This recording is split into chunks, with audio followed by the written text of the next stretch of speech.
Então, a Defensoria Pública da União e a Defensoria Pública da União se manifesta pela procedência do incidente.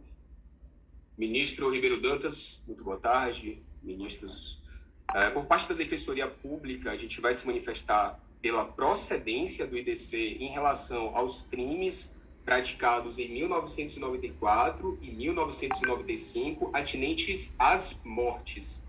Em relação aos crimes sexuais de 1994, a Defensoria Pública da União se manifesta pela manutenção da competência da Justiça Estadual do Rio de Janeiro. A Defensoria Pública do Rio de Janeiro vai se pronunciar. Falará primeiro a DPU, depois a DP do Rio de Janeiro e depois o Ministério Público do Rio de Janeiro. Eu quero dizer que a DPU, como está na condição de amicus curiae, ela vai falar por convocação desta presidência, que há uma decisão da Corte Especial no sentido de que, em rigor, os amicus curiae não têm direito à sustentação oral. Mas como esse tema me parece que é um tema interessante para que o debate se faça de forma ampla e para que não se diga que essa sessão não quis ouvir todas as linhas de argumentação, nós estamos convocando a DPU para se manifestar. Eu peço ao ilustre representante da Defensoria Pública da União, já que ele vai sustentar a procedência só quanto à parte do incidente, que ele se atenha só a essa parte, já que na outra área ele vai, de certa maneira, convergir com os que são pela improcedência. Vamos estabelecer aqui um acordo para o tempo de sustentação oral. A Defensoria Pública da União fica satisfeita com 5 minutos ou quer 10 minutos? Ministro, 10 minutos seria o ideal. Eu confesso que eu devo usar menos, porém, okay. 10 minutos então, acho que é... Então vamos conceder 10 minutos a todos, a cada um dos três. Então, pergunto aos ilustres inscritos, a DPU, a DPRJ e ao Ministério Público do Rio de Janeiro, se todos concordam com a supressão do relatório. Positivo. Então, concedo a palavra ao representante da DPU, que falará como amicus curiae, convocado pela presidência desta sessão, tendo a palavra pelo prazo de 10 minutos. Bom, boa tarde a todos. Inicialmente, cumprimento o excelentíssimo ministro-presidente dessa sessão, ministro Marcelo Ribeiro Dantas, ministro Reinaldo Soares, relator desse IDC número 21. Faço aqui também as minhas palavras de homenagem ao ministro Jesuíno Aparecido Risato. Cumprimento a Procuradoria-Geral da República, advogados, expositores, senhoras e senhores, muito boa tarde. Serei breve na minha exposição, mas não tenho como deixar de registrar minha grande satisfação de estar aqui nessa tribuna virtual, mas confesso-lhes que gostaria de estar aqui por outra razão distinta da sustentação de que o Estado brasileiro falhou e tem falhado no sentido de investigar e punir responsáveis por graves violações de direitos humanos. E, nesse caso concreto, excelências, por não se empenhar o necessário para dar uma resposta eficaz à sociedade brasileira e à comunidade internacional em relação a execuções extrajudiciais de 26 pessoas e da violência sexual de 3 mulheres no âmbito de incursões policiais feitas na conhecida favela Nova Brasília, no Rio de Janeiro, em 94 e em 95. Eu preciso aqui, claro, falar um pouquinho sobre os requisitos do deslocamento de competência em cotejo com as provas dos autos para comprovar a nossa tese de que é fundamental a federalização dos crimes, das execuções sumárias, assim como há elementos de prova nesses autos, ocorridos nos anos de 1994 e no ano de 1995. Isto porque o primeiro requisito está provado, grave violação de direitos humanos. Se me ouvem bem, eu vou voltar aqui. Incapacidade das instâncias e autoridades locais de oferecer respostas efetivas neste caso. Então, excelências, fazendo aqui, inclusive, alusão ao IDC número 3, o fato de ter sido dado impulso oficial às investigações após a tramitação do IDC não impede o deslocamento de competências. E aqui eu trago um fato novo, que foi a absolvição ocorrida em 17 de agosto de 2021 pelo Tribunal do Júri, na comarca do Rio de Janeiro, em relação às execuções ocorridas no ano de 1994. Esse fato novo vai ser sopesado também aqui por este egrégio tribunal na análise nesse pedido de deslocamento. E, por fim, claro, aqui o risco de responsabilização internacional por descumprimento de obrigações decorrentes de tratados internacionais.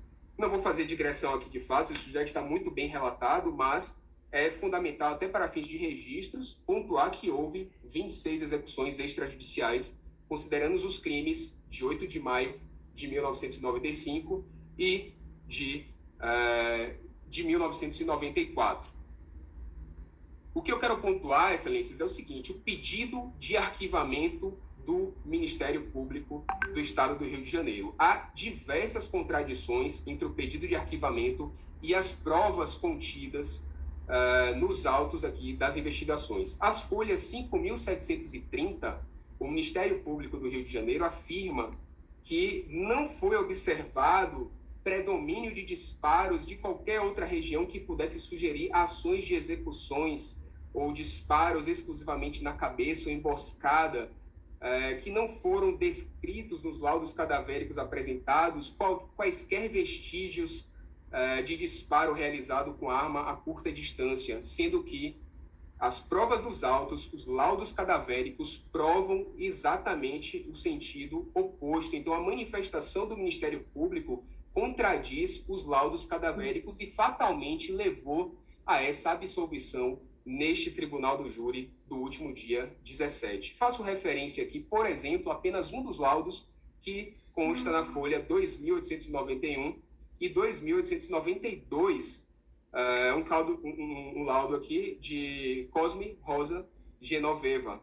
Neste laudo aponta que houve 3 disparos, apenas a título de exemplo, no lado inferior direito do peitoral da vítima, todas com saída na região do ombro esquerdo em sentido vertical. Ou seja, as perfurações se deram de baixo para cima, o que permite indicar que ou a vítima estava acima dos policiais, ou a vítima foi alvejada quando estava caída no chão, que indicaria, sim, uma execução intencional. Sem falar que esse mesmo laudo aponta que todas as entradas dos projéteis de arma de fogo aí ocorreu pela parte de trás do corpo, ou seja, pelas costas, o que indicaria também, neste caso, uma execução. Veja que a petição de arquivamento do Ministério Público, ela se contradiz as provas dos autos. Observo ainda que houve desfazimento das cenas dos crimes, e isso foi relatado pelo próprio Ministério Público, as folhas 5.730, ao afirmar que as placas e escoriações em 5 vítimas podem ter decorrido de quedas de solo ou do fato dos cadáveres terem sido arrastados para a viatura, para um suposto socorro. É evidente que aqui foi sim um desfazimento da cena de crime e não um socorro, como assim alega o próprio órgão de acusação. Não houve a indicação da autoria de qualquer dos policiais, sendo que nessa empreitada haviam 14 policiais civis, então seria assim perfeitamente possível, através de uma investigação um pouco mais bem elaborada, identificá-los. Então, em relação aos crimes, essas execuções sumárias do ano de 1995, é evidente que houve uma investigação e uma acusação tênue, e o Estado brasileiro, nesse caso aqui, falhou o que reclama a federalização. Em relação aos crimes e as execuções extrajudiciais de 18/10/94, aqui também não precisa fazer maiores incursões sobre os fatos em si, mas apenas para rememorar, foram 110 agentes, incluindo aí da 21ª Delegacia de Bom Sucesso, que, aliás, tinha sido alvejada dias antes e que ensejou essa operação policial. Então, nessa incursão, foram 13 moradores também, ou supostos criminosos vítimas, ali sendo 4 menores. Há elementos também na investigação para identificar a autoria desses, pelo menos a autoria de um dos agentes, um dos autores. há depoimento testemunhal que afirma que o policial a que se atribuiu a morte do suposto traficante de nome Evandro e um policial de nome Theo, ele estaria encapuzado e ele teria olhos azuis. Isso está na investigação. A testemunha informou ainda que ouviu o policial relatar o seguinte, que, abre aspas, não queria mais nenhum garanhão de olho azul na favela. E aí, em seguida, disparou em cada olho da vítima 2 tiros. Isso foi comprovado pelo exame cadavérico, as folhas 3.635 e 3.636. Ou seja, o laudo simplesmente andou no mesmo sentido do depoimento da testemunha. E não seria difícil identificar um policial de olho azul dentre aqueles que subiram o morro naquele dia. Além disso, esse mesmo laudo indica que houve mais 4 disparos, provavelmente fatais, um na cabeça, um no pescoço, 2 no ombro esquerdo. Então, excelências, as provas, elas estão nos autos. O Estado, ele tem sim a capacidade de identificar sua autoria. Encaminhando aqui para o final, em razão do meu tempo regulamentar, reitero o fato de que a absolvição da vara do primeiro tribunal do júri da comarca do Rio de Janeiro, agora em 17/8/2021, é um fato novo e que fatalmente levou essa absolvição por conta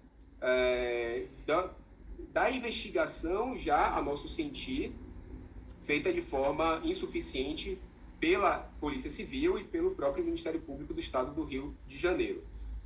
Apenas a título de exemplo, aqui nos meus últimos segundos finais, queria trazer que, em 2020, o Brasil atingiu o maior número de mortes em decorrência de intervenções policiais, desde que o indicador passou a ser monitorado pelo Fórum Brasileiro de Segurança Pública e só em 2020 foram 6.416 vítimas fatais de intervenções policiais, o que dá 17,6 mortes por dia. Isso aí está no Anuário Brasileiro de Segurança Pública. Então, cumprindo aqui o meu tempo regulamentar, essas eram as observações que eu queria fazer. De logo, reitero o pedido de federalização dos crimes de 94 e 95 relativas às mortes. Muito obrigado.